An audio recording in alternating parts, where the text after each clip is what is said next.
So I am Julie Smith. I'm the Development Director with the Work Skills Foundation. I'd like to welcome you to our podcast series, Better Together.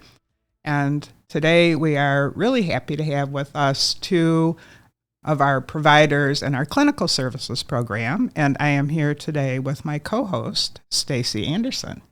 Thank you, Julie. Yes, I'm Stacey Anderson, and I am with Anderson Philanthropic Solutions, but more importantly, I'm the on the board for the Work Skills Foundation, as well as the Development Committee Chair. And so thrilled to be with you ladies today. I think we're going to have such a great way to kick off 2024 and learn a little bit more about the depth of what we do. Yeah, so Work Skills has been around for 50 years. I know nobody in this room except me has been around that long. However, people are familiar with the production that we do and the art program, but we really have grown so much over the years, right, based on unmet needs in the community.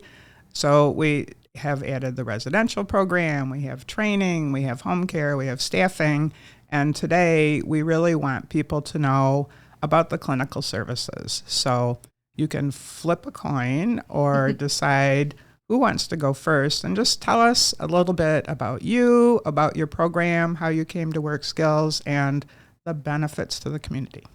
Yeah. Why don't we start with you, Taylor? All right. So I'm Taylor. I'm the speech and language pathologist at Work Skills. I've been here for around 2 years. I went to Eastern Michigan University for my undergrad, got my graduate degree from Michigan State. Started off in Detroit Public Schools and then came across an Indeed ad for Work Skills, did a little bit of research, fell in love with the mission of the community outreach and, just expanding to do better. I did my interview with our COO, Anita Gibson, and she, if you know her, she will grill you, but she also she wants to kind of go into your mind and figure out what you're really passionate about and what you love. And we just really related on that. We love growth. We hate the stagnant, like it's always been done this way. We love the innovation and being able to expand and really do what the people in the community need us to do. Right. So we started the speech program. We had maybe about 3 children that I was providing services to.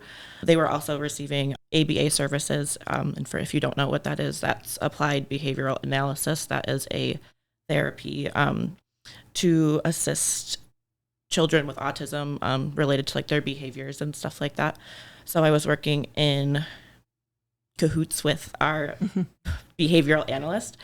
And so we started with those kids, and then they started a speech program because they realized that there was a need in the community in Livingston County for additional speech services for children.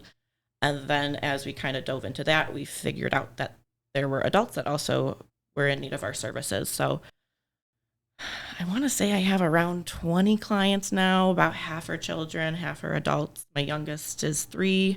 My oldest, I think, is in their 60s. So I really, go across the lifespan, and we work on all sorts of things, whether, it's your typical working on your R's or, working on your articulation. We do a lot of expressive and receptive language. So that's language as you understand it and as you express it to other people. We do cognition, we do organization. I take people off the work floor and we sit and we work on, different skills that they need to be able to interact with, peers at work, in their community, their families, self-advocacy. So we really hit we're across the lifespan and we kind of do it all. I think that's really cool about taking people off the work floor, because I know we've talked about this, right? When you, as a human, right, have to organize all the pieces of your life and the places you have to go, the appointments you have to get to. And when you add to that you're a parent, that kind of grows exponentially. But when you're a parent of someone with special needs, imagine all the different places that you need to go to get the services, the therapies you need. And that's why I think it's really cool for people to understand that this is all under one roof at Work Skills. So you have people who you work with who are there doing production or art. Am I understanding? Yes, we do. And then we also accommodate to school hours. So we have a lot of our smaller friends. They come to us after their school day is done. And then I really like because they can come. Typically, the children can come to me more in the summer when their school services are suspended because the school SLPs don't typically provide, just your normal services during the summer. They usually do kind of catch up services and stuff like that. So then I can kind of, help supplement those services as well. I work really closely with a lot of people at LESA. We're in conversation and we, talk and make sure that we're working together, across different settings to make sure that these children are getting what they need. What a nice holistic look at speech itself, because, you think about it, and I think it's something that so many of us take for granted, that we can communicate or somewhat communicate our needs. But Taylor, I know I've heard you talk about there's a lot of children out there who just never learned how to speak or how to share what they need or how to ask what they need. And I imagine that would be very frustrating for them as well as their parents. Do you work together with the parent and the child? And I don't mean to just focus on the children here, but how do you best summarize how you holistically address those needs to communicate? Is it a team effort between the parent and the child? Is it mostly you one-on-one with the child? How does that look? And so I love the team approach. So of course it starts with the client. The client is my main priority, but then, the ideals and the values of the family really play in. I love to know what they've tried, what's worked, what hasn't worked. And then, expanding with the children that are also receiving ABA and OT, I can collaborate with those practitioners. And then our adults that are out on the work floor and in the art room, I can also coordinate with the people that, help coordinate them out on the floor in their workspace as well. So I like to, get the whole team. Like I've said, I've talked to teachers, I've talked to other practitioners I've worked with, they're in different programs. I try to, and we work really closely with community mental health as well. So I'm always in those the case managers' inboxes for sure. That's great. And so you mentioned you're seeing about 20 clients right now? About it, ebbs and flows. I think typically we're around like 20 to 25 people, Okay. Do you feel like there's a wait list or an increased need in that world that could potentially expand in the future? So I definitely can still take more clients. I'm not at my capacity of what my work day looks like. I still have gaps in my schedule. The dream is, to be able to have my schedule full and then us to need more so that we can help more people. We're not quite there yet, but yeah. So for now, it's just you? It is just me. Well, and my wonderful friend Hannah has joined me. So we're very excited. Good segue. Hannah, we'll get to you in just a moment. I'll still here, guys. Good passing of the baton, Taylor. Try my best. Those wonderful communication skills. You're clearly a master of your art. I try.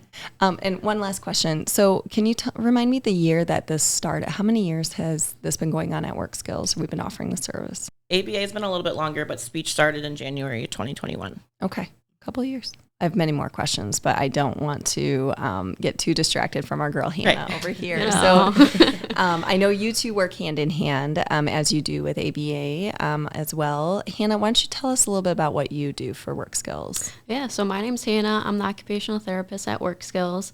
I'm helping develop our OT program, so we're just getting started.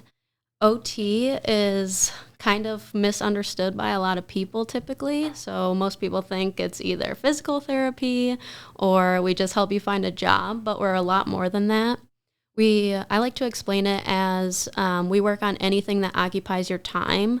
So we hit these specific occupations. So I explain it as during my day, I wake up, I brush my teeth, I go to the bathroom, I get dressed.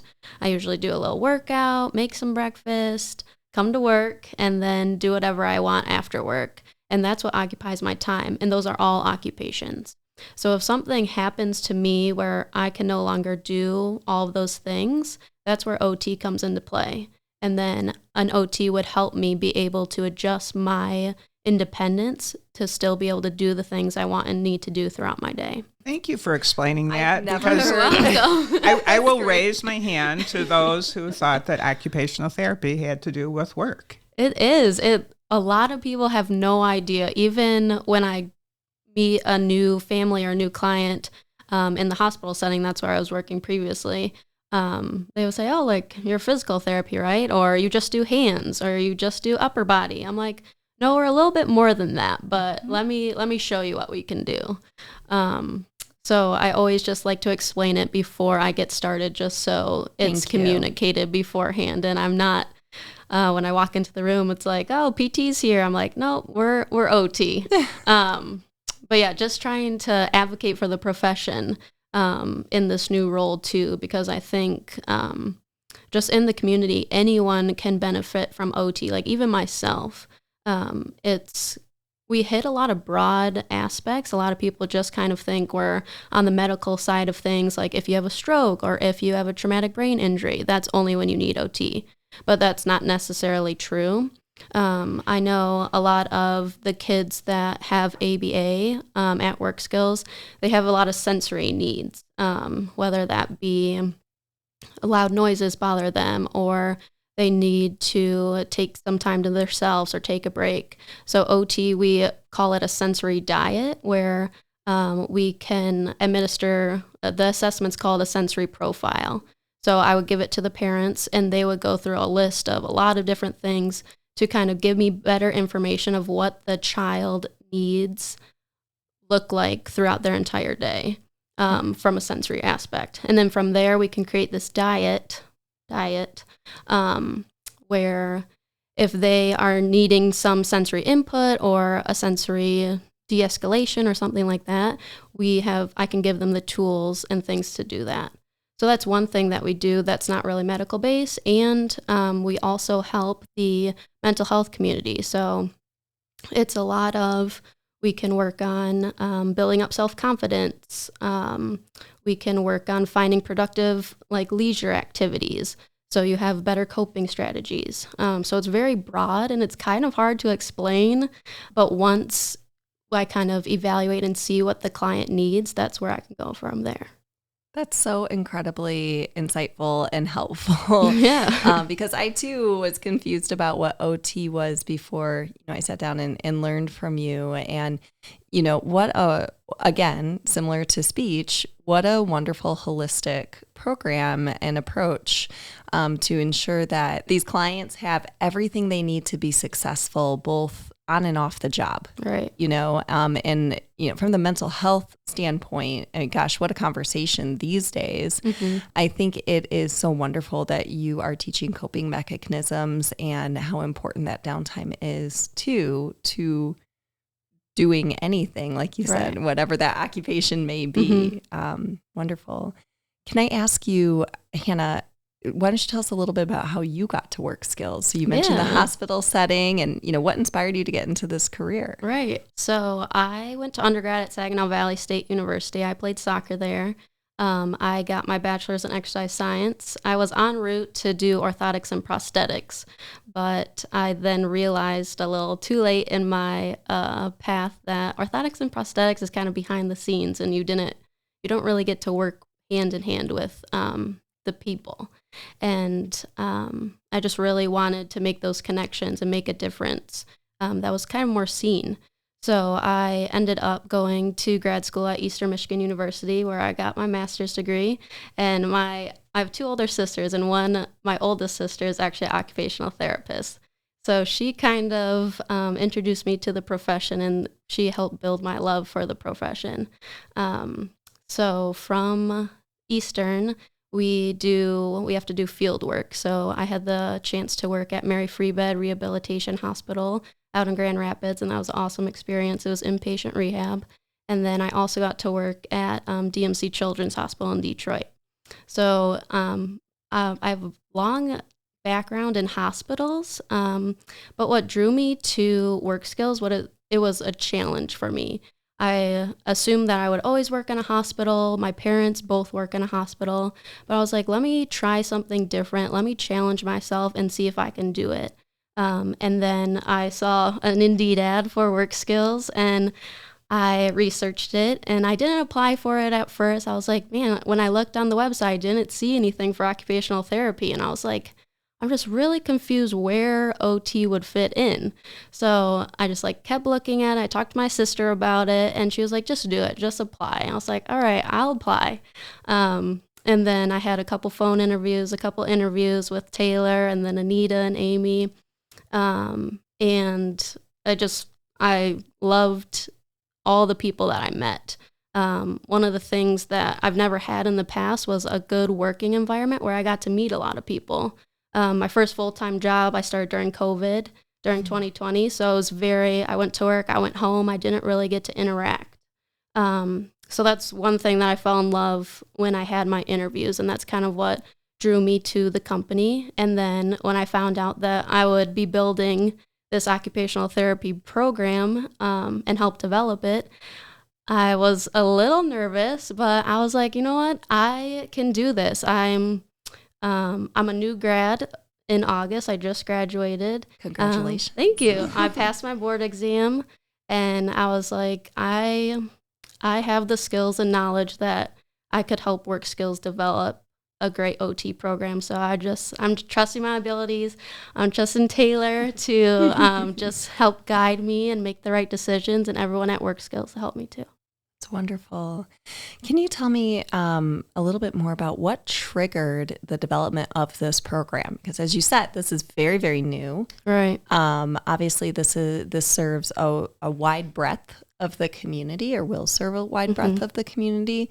Tell me a little bit about the genesis of this program. Yeah, I think what I've learned so far is that a lot of the people that we serve currently have OT, but they go somewhere else for it. Or like our clients out on the work floor or in art, they have an OT that comes to their home from like an outsourced kind of company.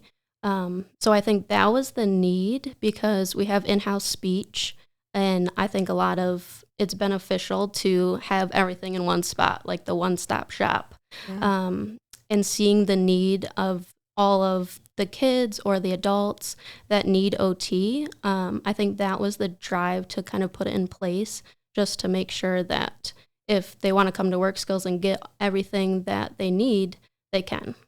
Well, and I'd imagine too, sorry if I'm dominating here, but you're fine. I'd imagine too, a question for both of you, having consistent therapy or consistent touches with these clients is only going to enhance what you already do. So the consistency of having it in-house with the same person, understanding exactly what the circumstances behind all of the interactions are, and being able to control that environment a little bit, I'm sure streamlines your work, but also it ups the success rate too. Do you see growth in your client? I know it's relatively new still, right, but do you see growth in your clients just from having it so easily accessible to them? Yeah, and it's really nice to be able to bounce your ideas off of other practitioners. We all kind of come, including our BCBA and Natasha, we all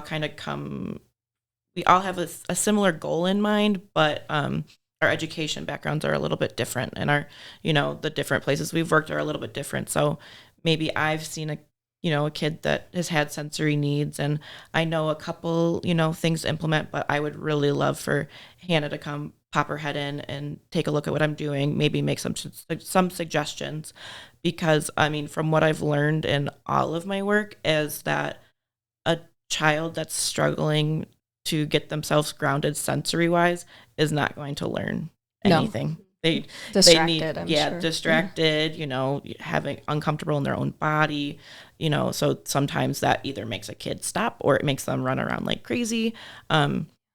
And then it's just obviously our people that are out on the work floor. I can, work on their cognition and all that sort of stuff, but Hannah can also do that too. We kind of have, we were on a Venn diagram, we do have a little bit of overlap in the middle. So that's great. There's like total, so we can both kind of tag team and do it. Where I'm working on this, you work on this. You're familiar with the same clients, I'm sure, and you can kind of check each other's blind spots. Yeah. Well, and the thing that I think is also a benefit of having all these things available at Work Skills, think of the clients, right? Whether it's a child or an adult, now they have this community, right? They could be walking down the hall and see Taylor or see Hannah or see one of the ABAs or see someone from production, and it gives them a sense of community. right? The familiar faces, and if they have a need, have a want, want to say hello to somebody, they see people that they know. And I just think that's a real benefit. Yeah, I agree. Absolutely. I know I'm putting you both on the spot here, but I would love to hear maybe your favorite success story so far, something that really, grounds you in the fact that you made the right choice with coming to Work Skills or in your profession. So I do have a child-based one and an adult-based one, if you don't mind if I share both. I love it. So I have a smaller friend. I want to say he's 9. And he comes from a background where there's some trauma involved. There was a lot of different movement early in his childhood. And now he's in this amazing, stable household with family that really emphasizes, making sure that they get their therapy, making sure that they're given the best tools and opportunities that they have to be able to, prosper, as they develop and grow and, move on to middle school and high school and their adulthood, all that good stuff. So when I first met him, pretty much just getting him to sit at a table with me was the goal of the session. He was very emotional. There was, just a lot going on. A lot of things were very triggering. He didn't have very much language to explain what he was feeling and why he was feeling that way. So I suggested that we get him a AAC device, which is an alternative and augmentative communication device. So that could be a whole podcast on its own of going into the depths of that. But so duly noted. They're very cool. Right. So this child specifically uses an iPad with a program called ProLoco to go to. That's the device he has. He also speaks verbally, but we've learned that using verbal language in conjunction with the AAC is good for language development. And it actually, because a lot of parents get afraid that they're gonna rely on the iPad and they're not gonna talk. So we got him this device and we've started kind of playing around with it, modeling, making it really easy breezy, not too much pressure. And his verbal language has just skyrocketed. I mean, he will tell you all the silly things that have happened in his day, but then every once in a while he'll grab the device and he'll want to talk that way, or he'll do both at the same time. And this family is going to Disney World in March. And so I did create a Disney folder. We're very excited. We went through a lot of the characters you can meet at the park. So we put those characters in, we put the castle, and he just kept on saying, I go Disney World, I go Disney World. So he's very, very excited. What a great example of having that relationship with the parents, and how much that that interaction benefits the child, because you're exactly right. You can tailor your therapy to exciting things that are coming up, and that's gotta just skyrocket his success. In that's so cute. Yeah, no, it's very cute. I was very excited. Yeah, I texted the mom and she was like, "Oh my gosh, he didn't really feel like he understood that we were going, and then he saw a commercial, and now he has the device, and now he can't stop talking about it." So then we kind of put the connection together. So fun. And then for my adult success story, I recently got an email from a parent just thanking me for giving their child, who is an adult, she's in her 30s, the tools to be able to, advocate for herself, to, Smart, yeah. Clear up communication breakdowns. She was very prone to kind of giving up. I don't know. I don't want to do this. I'm not sure. And now she's like, no, I'm going to explain this to you. I'm going to make sure that you understand it. So if I'm not catching exactly what she's saying, she will, talk around it, and we will figure it out. We get to the end of it. But just the perseverance and the ability to not fatigue when you're feeling that really, it's really frustrating when somebody doesn't understand you. Oh, I'm sure. So, and intimidating. Yeah. And so, if you're used to just either somebody will just guess what you want and you just can say whatever, I don't really have to keep on going.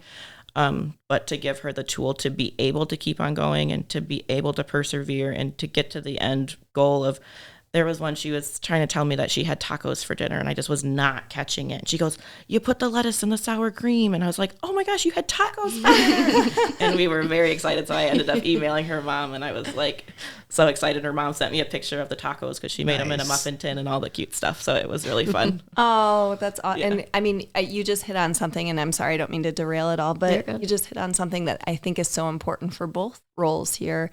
And something that Work Skills does so well is we teach these clients to advocate for themselves and to be their own person and to be self-sustainable and independent. And not only from a self-protection standpoint, but from a self-success standpoint, the clients now have the tools they need in order to grow into that next role, in order to push their limits, in order to be confident, as well as create strong boundaries, which I think is I'm sure parents or caregivers get fearful about, that they don't know how to create boundaries. So way to change lives. Hannah, what about you? What are some success stories that you've taken away so far? I know it's early on, but I'm sure you've seen some really great things. Yeah. I definitely have. I know 2 come to mind, so I'll share a little kid story, and then I also have an adult story. But so when I was working at DMC Children's Hospital, it was very intense. I saw a lot. I worked in the ICU, saw a lot of sad things, but I also saw happy things. So I had this one friend that she got really sick. She was put on ECMO, which is basically life support. For kids. She was 5, but eventually we started occupational therapy with her. We started it while she was still on ECMO. Even moving the body when you're not with us, technically, is still beneficial. So from that, she eventually got better. She got off ECMO, and then she eventually came to our inpatient rehab side, and we started therapy with her. So when she came to us, she couldn't walk, she couldn't even crawl. So it was essentially like she was back at baseline as a baby. So a lot of the things that we work on as occupational therapists is our developmental milestones. So from ages 0 to 5, you are supposed to be hitting these certain milestones developmentally. And we kind of started back at ground zero. So I worked on tummy time with her because she wasn't able to hold her neck up to eat.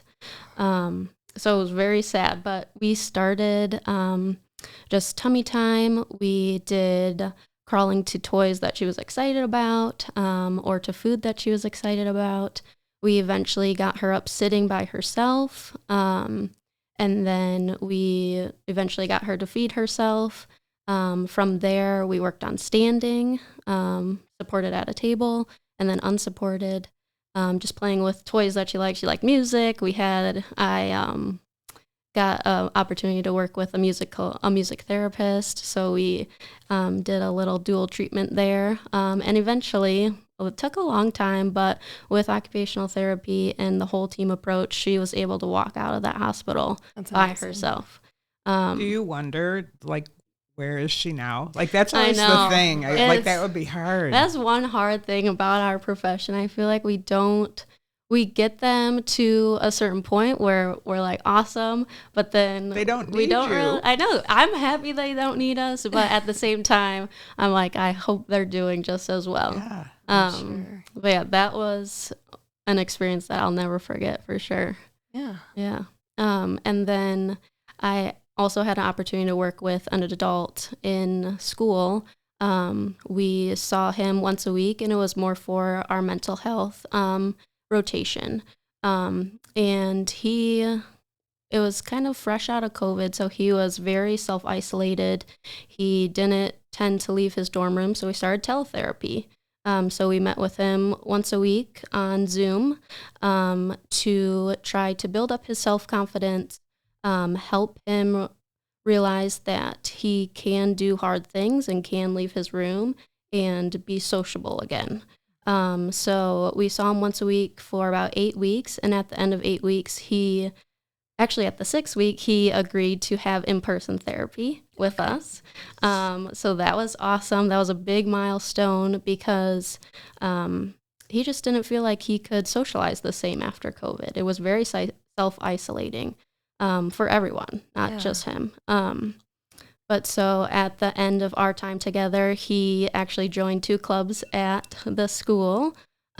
He came to therapy in person, and we taught him multitudes of coping mechanisms for positive self-talk, just different techniques to help him get through his day and be successful. So that was really cool too. How timely. I mean, you're exactly right. Everybody kind of came out of COVID, I think, a little differently. But I'm sure so many in that boat. It's just hard to get restarted there. Yeah. I am so excited that you guys have shared these stories. Like, people need to know what's going on over at the Skills, right? Oh, yeah, and, definitely. I think we picked 2 of the best to come and share stories. I'd agree. And so just a general question, if people are looking for speech or OT, do you already have to be working at Work Skills to receive services, or how does that work if someone's looking for services? No, we have the ability to take you if you have private insurance. We do have ability for private pay. And then we do work really closely with community mental health, which is where we do get a big bulk of our referrals. But we are, really working together as our clinical services team to expand into the private insurance realm. So, it's called the credentialing process, and it is daunting. We do, so currently for speech, we do take all of the Blue Cross Blue Shield insurances. Nice. We are not quite there for OT yet, but it is on the horizon. We are getting there. And then the same for Priority Health and United Health. Well, and I'm sure that we can put the information in the comments or the show notes so that if someone is interested or even wants to learn more, are you guys good with giving tours and showing your stuff? Absolutely. Oh, wait. Speaking of showing, are you in your new offices? I know that you are. Oh. We are moved in. Oh, congratulations. Yeah. So correct me if I'm wrong, but weren't you both doing your therapies in a room about half the size with clients? Maybe even a third or the size of the table, kind of the size of the table. Very small, which in some scenarios is the ideal place to do it, depending on what the child's needs are. So it's not horrible because they gave me a very nice space where I have lots of toys and lots of options and lots of things to play with. But now we have a much bigger space where we can kind of have a shared space. So whether it's related to co-treating or kind of, sometimes it's really nice to have, especially with the younger ones, having their eyes on each other so that they can kind of, some different behaviors can be modeled, or oh, I see them doing that. That looks like fun. Maybe I can try. But then we also kind of have our own private spaces to our offices so that we can, when it's time to get some, nitty gritty work done, we can bring the client in there, and then that's obviously where I see my adult clients. We don't have them running around the playroom, unfortunately. I can't wait to see it. I'm going there later. I can't wait to see, because Stacey, every time you come to Work Skills, we're building, renovating, changing, moving something. Yeah, but I think we talked about it a little bit off the podcast too, that this is going to really, this greater space is going to expand your ability to serve. Right. And to be more convenient to everybody's needs. So, for instance, we talked about busy parents that need to get in at specific times, definitely not during the dinner hour, but right after school. It's going to make it more convenient for that. Right. And, as these programs grow, you're going to be able to serve more people and getting them off that wait list and making sure that our community has the resources it needs to get everybody what they need to be successful, right? Yeah, and we have run into the scenario too where, parents have multiple kids. So because our space was so small, it was kind of hard to separate. So, they're not going to leave their kids in the car in the waiting room by themselves. No. So obviously, you understand that they need to bring the whole crew. But so now we kind of have a scenario where, the the other children in the family I might be able to set them up with a couple of toys in another space so that we can get our work done, and then we can kind of reconvene at the end. Where that's been a little bit difficult in the space that our previous space to do that before. Sure. And, we talk about the holistic approach of work skills, whether it be, the art program or production or residential or whatever it may be. But I think that the thing that that doesn't get said enough about work skills is how we're here for the community, and we're here to make it accommodating and convenient for anyone to ensure the success of the client. Right. So, you mentioned that it rarely is a parent coming in with just one child ready to go. Usually I know certainly from my point of view, there's a whole barrage behind you. And gosh, how comforting is that as a parent to know that you're going to a safe place where your other kid can do homework or play or meltdown or whatever, and it's not going to impact the quality of the support given to the child that's in need or the adult that's in need. Yeah. And then one of my personal passions as well is teaching people how to play with children. Yeah. So much language comes from play. So then the ability for the parent to be able to be there and sit and to learn and to play is really important to me as well. Awesome. Well, ladies, this has been incredible. Do you have anything that you would like to share with us? Are there any specific needs out there that you just want the community to hear or anything like that before we wrap up? I think the main thing just to remember from an OT standpoint is that we're not PT and we're not going to help you find a job, but we can do so much more than that. Absolutely. Again, thank you for clearing it up. I can't tell you how much of a mystery that was. Oh, wait, I just thought of something. Can I jump back in? Sure. Then I promise I'll stop. As I recall, we have a wish list for clinical services, do we not? We do. All right. Can we post it? I will have to check with the powers that be here. But yeah, I think we can probably put that in the show notes as well. I thank you both so much. Oh my you gosh, did a great thank job. you. Thanks for having us. Yeah, this was fun. This is great. Thank you for all you do for our community and getting everybody what they need to be successful and independent and have a happy life.